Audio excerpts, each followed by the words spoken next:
اب ہم تازہ جانکاری کے لیے آپ کو نجف اشرف کی طرف لے چلتے ہیں۔ یہاں بم کے دھماکوں سے ہر طرف آگ اور دھواں پھیلا ہوا ہے۔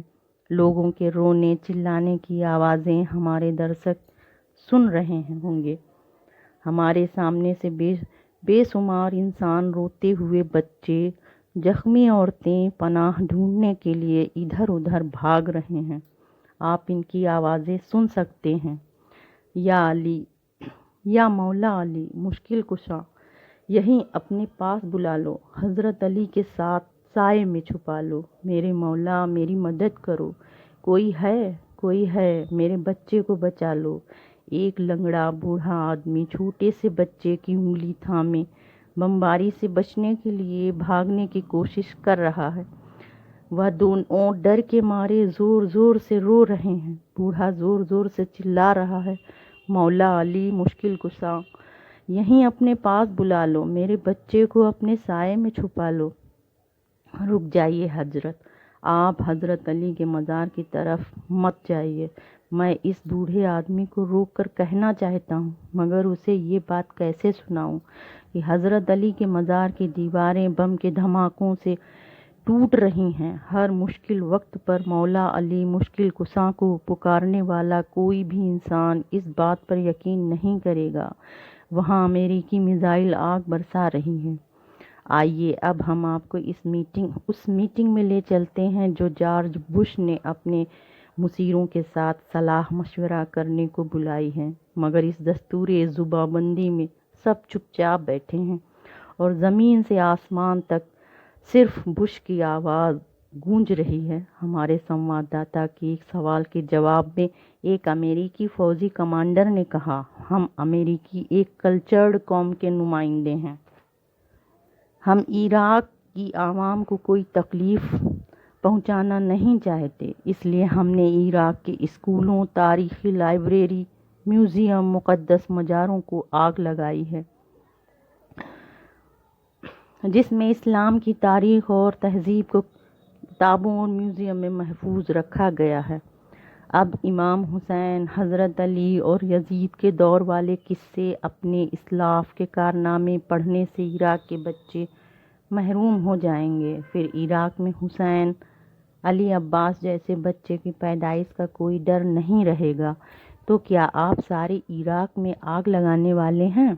نہیں، ہم نے تیل کے چشمے، ایئرپورٹ، سرکاری عمارتوں اور قومی شاہراہوں کو تباہ نہیں کیا ہے۔ دھنیہ واد آپ کی اس جانکاری کے لیے۔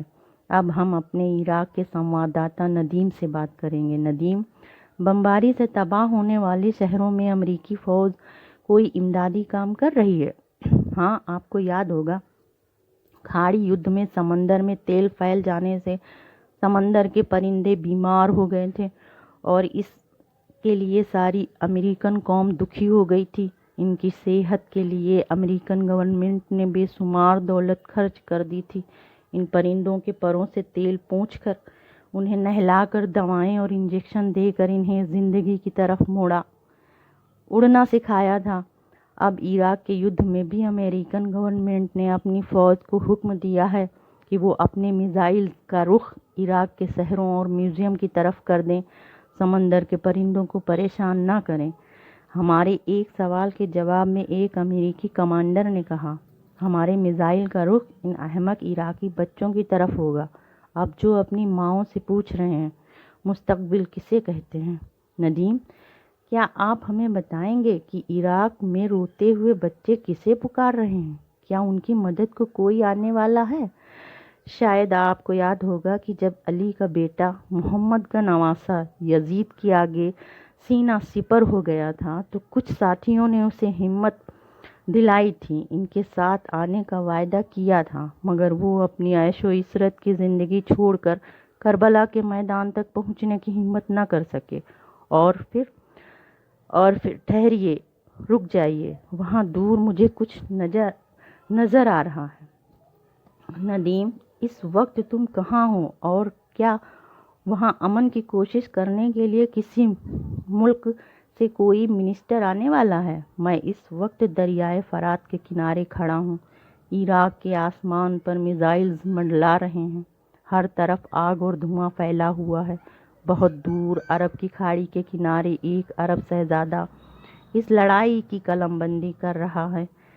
میں اس کے پاس جا کر پوچھتا ہوں، اے عرب کے نوجوان شہزادے، آج پھر کربلا کے میدان میں یزید کی فوجیں گھس آئی ہیں۔ تم نے تو حسین کا ساتھ دینے کا وعدہ کیا تھا، آگے کیوں نہیں بڑھتے؟ وہ عرب شہزادہ گردن جھکا کر کہتا ہے، ہمیں حسین اور ان کے اصول بہت عزیز ہیں۔ ان کی طرف بڑھنے والے جھوٹ اور ظلم کے ہر ہاتھ کو میں توڑ دینا چاہتا ہوں، مگر پھر ان ظالموں کے ہاتھ ہماری طرف نہ اٹھ جائیں۔ میرا باپ عرب کا کنگ ہے، وہ اپنے سر پر سجے ہوئے تاج کو نہیں اتار سکتا۔ فرعون اور صداد، یزید اور بش سب اپنے مشن کی تکمیل میں لگے ہوئے ہیں۔ میں بھی ان ظالموں کے خلاف ہاتھ اٹھانا چاہتا ہوں، مگر انہوں نے میرے ہاتھ باندھ دیے ہیں۔ اب ہمارے درشک عرب شہزادے کے پھیلے ہوئے ہاتھ ٹی وی اسکرین پر دیکھ سکتے ہیں، جن میں ڈالر سے بھری ہوئی تھیلیاں لٹک رہی ہیں۔ آئیے اب ہم آپ کو ایک ایسی خندق کے پاس لے چلتے ہیں جو امریکن فوج نے عوام کی حفاظت کے لیے بنوائی ہے۔ اندر جانے والوں کی لمبی قطاریں ہیں۔ جانے کون سی منزلوں، کون سی وادیوں سے گزر کر عراق کے عوام کا یہ قافلہ سخت جان ان خندقوں تک پہنچا ہے۔ یہ اب ان کی آخری پناہ گاہ ہے۔ وہ دیکھیے، خندق کی طرف بھاگتے ہوئے لوگوں کا ہجوم ہے۔ بیچارے موت سے بچ کر کسی کی پناہ چاہتے ہیں۔ عراق کے وہ جیالے عوام جنہوں نے حق اور سچائی کی ہر لڑائی جیتی اور موت انہیں نہ مار سکی، ایک امریکی فوجی انہیں حکم دے رہا ہے، جلدی جلدی آؤ اور ہماری پناہ گاہوں میں چھپ جاؤ۔ بوڑھوں، بچوں اور زخمی سپاہیوں کو باہر ہی چھوڑ دو۔ اندر جانے سے پہلے اپنے چہرے پر ماسک چڑھا لو، پھر تم کچھ نہ دیکھ سکو گے، کچھ نہ سن سکو گے۔ یہ خندقیں ان عراقی نوجوانوں کے لیے بنائی گئی ہیں جو بش کے حکم پر سر جھکا دیتے ہیں۔ میرا نمبر کون سا ہے؟ خندق کے اندر جانے سے پہلے ایک عراقی نوجوان پوچھ رہا ہے۔ یہ تو آنے والا امریکی میزائل تمہیں بتا دے گا۔ نوجوان، خندق کے اندر چھپ جانے سے پہلے نیند لانے والی وہ دوا کھا لو جو آج عرب کے ہر نوجوان کو کھلائی جا رہی ہے، پھر وہ امریکی لیڈروں سے سوال کرنا چھوڑ دیتے ہیں۔ خندق کے اندر جانے والے نوجوان، اپنے وصیت نامے ہمیں دے دو۔ اندر جانے والوں میں کوئی ایسا نہیں ہے جسے کل زندہ رہنا ہے۔ ہمارے درشک دیکھ رہے ہیں کہ ہمارے سامنے سے بار بار کالی چادر اوڑھے ایک عورت ادھر ادھر بھاگ رہی ہے، رو رہی ہے، چلا رہی ہے۔ اس کی گود میں ایک چھوٹا سا بچہ رو رہا ہے۔ پھر وہ عورت میری طرف دیکھ کر پوچھتی ہے، کون ہو تم؟ کیا نجف اشرف سے کوئی خبر لائے ہو؟ مجھے سچ بتاؤ، نجف اشرف پر تو کوئی بم نہیں گرا ہے؟ یا مولا علی مشکل کشا، حسین حسین، عباس تو کہاں ہے بیٹے؟ مجھے پیاس لگی ہے، میرا بچہ پیاسا ہے۔ ارے کوئی ہے؟ عباس کو بلاؤ، وہ روز دریائے فرات سے اپنی مشک میں پانی لا کر پیاسوں کو پلاتا ہے۔ آج پھر کربلا کی رات آ گئی ہے، وہ اپنے پیاسے بھائیوں کے لیے پانی لے کر کیوں نہیں آتا؟ ہمارا سنوادداتا اس عورت کے پاس جاتا ہے مگر وہ روک دیتی ہے۔ ابھی چپ رہو، مجھے قبلہ کی طرف منہ کر کے دعا مانگنے دو۔ یا اللہ، میرا خاوند، میرا عباس، میرا گھر کہاں ہے؟ انہیں اپنی حفظ و امان میں رکھو۔ وہ عورت ادھر ادھر اب گھبرا کے دیکھ رہی ہے۔ اتنی آگ کس نے لگائی ہے؟ اس دھوئیں میں میرا قبلہ چھپ گیا ہے، میں اذان کی آواز کیسے سنوں گی؟ ارے کافروں، تم نے میزائل کی گھن گرج میں اذان کی آواز بھی گم کر دی ہے۔ ہمارا سنوادداتا اس عورت کے پاس جاتا ہے مگر وہ روک دیتی ہے۔ ٹھہرو، مجھے قبلہ کی طرف منہ کر کے دعا مانگنے دو۔ بی بی، تم اپنا نام بتاؤ گی؟ تم کون ہو؟ عورت روتے ہوئے بچے کو اپنی کالی چادر میں چھپا کر دور ہٹ جاتی ہے۔ میں ایک ٹی وی چینل کا نیوز رپورٹر ندیم ہوں۔ بی بی، اپنا نام بتاؤ گی ہمیں؟ تم کیا جانو میں کون ہوں؟ وہ عورت بڑے غرور کے ساتھ اپنا سر اونچا کر کے کہتی ہے، میں اس زمین کی ماں ہوں جہاں غرور کا ہر شیشہ شکست ہوا ہے۔ پھر وہ اپنی گود کے بچے کا سر اونچا کر کے اس سے کہتی ہے، دیکھ دیکھ میرے بیٹے، اوپر کی طرف دیکھ، تیرا بھائی عباس اب پانی کی مشک لے کر آئے گا۔ جب بھی دشمن ہمیں مارنے آئے ہیں، عباس اپنی مشک میں پانی بھر کے زخمیوں کو پلاتا ہے۔ وہ عورت آنکھوں پر ہاتھ رکھ کر چاروں طرف دہکنے والی آگ اور دھوئیں کے پار کچھ دیکھ رہی ہے۔ پھر وہ اپنی گود میں روتے ہوئے بچے سے کہتی ہے، اوپر کی طرف دیکھو، وہ اب آ جائے گا۔ ہر ماں اپنے بچے کو ہمیشہ اوپر کی طرف دکھاتی ہے، کوئی وعدہ امید کا جگمگاتا ہوا چاند، امن کا پیغام لانے والی چڑیا، ہاتھوں میں پانی کی مشک اٹھائے دوڑتے ہوئے عباس۔ بچہ اوپر کی طرف دیکھتا ہے، پھر قہر کی آگ برساتے ہوئے میزائل کی آواز سن کر ماں کی گود میں چھپ جاتا ہے۔ وہ عورت گھبرا کے ہمارے سنواداتا ندیم سے پوچھ رہی ہے، کیا تم جانتے ہو میرا عباس پیاسوں کو پانی پلانے کیوں نہیں آیا؟ کیا اہل کوفہ ہماری مدد کے لیے آ رہے ہیں؟ تم کیا خبر لائے ہو؟ خاتون محترم، ابھی ہمیں ایسی کوئی جانکاری نہیں ملی کہ کسی اور سے کوئی تمہارے لیے پانی لانے والا ہے۔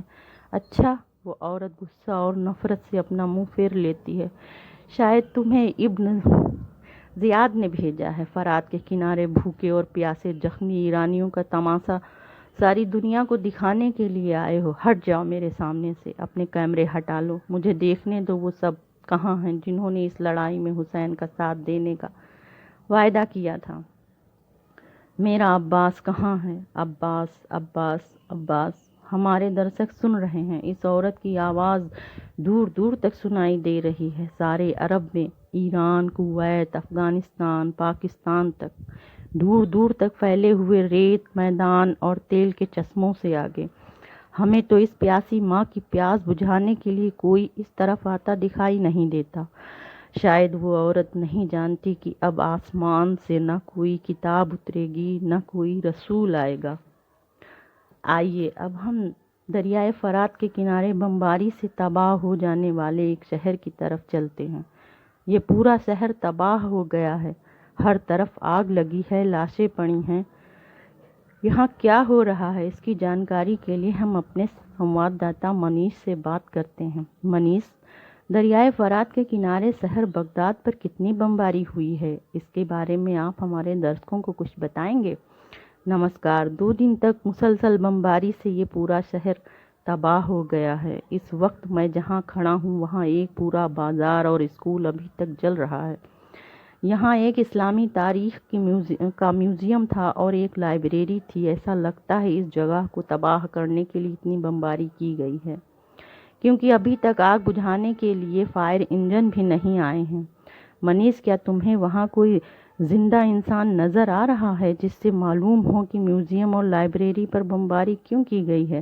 نہیں، ہمارے چاروں طرف ہر چیز جل چکی ہے، ٹوٹے ہوئے گھروں کے نیچے لاشیں پڑی ہیں، کچھ زخمی لوگ چلا رہے ہیں۔ امریکی فوج کی لاریاں ان زخمیوں کو اٹھا کر لے جا رہی ہے۔ ان زخمیوں کو کہاں لے جا رہی ہے یہ تو مجھے نہیں معلوم، مگر جنگ شروع ہونے سے پہلے امریکہ کی بڑی بڑی کمپنیوں نے عراق کے زخمیوں اور لاشوں کو اٹھانے کے ٹھیکے لے لیے ہیں۔ منیش، دھنیہ واد اس جانکاری کے لیے۔ آئیے اب ہم آگے چلتے ہیں، مگر ذرا ٹھہریے، مجھے یہاں ایک بچے کے رونے کی آواز آ رہی ہے۔ ہمارے درشک دیکھ رہے ہیں یہاں ہر طرف لاشیں پڑی ہیں۔ آئیے اس جلے ہوئے گھر کے اندر چلتے ہیں۔ اوہ، اتنی تباہی! ذرا رک جائیے، وہاں ایک 10-11 برس کا بچہ رو رہا ہے، اکیلا پڑا ہے۔ مجھے اس لڑکے کے پاس جانے کے لیے لاشوں کو پھلانگنا پڑ رہا ہے، چاروں طرف خون بہہ رہا ہے۔ میرے ساتھ ایک امریکی سپاہی بھی ہے، وہ زخمیوں کو اٹھانے کے لیے آئے ہیں۔ وہ بچہ زخموں سے تڑپ رہا ہے۔ میرے پاس کھڑا امریکی سپاہی مجھے بتاتا ہے، اس لڑکے کا نام علی اسماعیل عباس ہے، اس لڑکے کے دونوں ہاتھ کٹ گئے ہیں۔ وہ زور زور سے رو رہا ہے، چلا رہا ہے، میرے ماں باپ کو بش نے مار ڈالا، میرے دونوں ہاتھ کٹ گئے، اب میں پیاسے زخمیوں کو اب پانی کیسے پلاؤں گا؟ میری ماں میرا انتظار کر رہی ہوگی۔ تم ٹھیک ہو جاؤ گے۔ وہ فوجی بچے کو تسلی دے رہا ہے۔ ہم تمہیں امریکہ بھیج رہے ہیں، وہاں تمہارا علاج ہوگا، تمہیں پھر ہاتھ مل جائیں گے۔ مجھے امریکہ کے ہاتھ نہیں چاہیے۔ وہ نفرت سے پاؤں پٹکنے لگا۔ میں امریکہ نہیں جاؤں گا، مجھے تو امریکہ سے لڑنا ہے، عراق کے پیاسے سپاہیوں کو پانی پلانا ہے۔ مگر تمہارے ہاتھ کٹ گئے ہیں عباس، تم کیسے لڑو گے؟ خون میں ڈوبا ہوا عباس لڑکھڑاتا ہوا اٹھ کر کھڑا ہو گیا اور غصے میں چلا کر بولا، بش نے ہاتھ کاٹ دیے ہیں مگر میں اسے لات مار سکتا ہوں۔ عراق یدھ کے اس آخری سماچار کے ساتھ اب ہمیں آگیا دیجیے۔ نمسکار۔ اتنی توجہ کے ساتھ افسانہ سننے کے لیے بہت شکریہ۔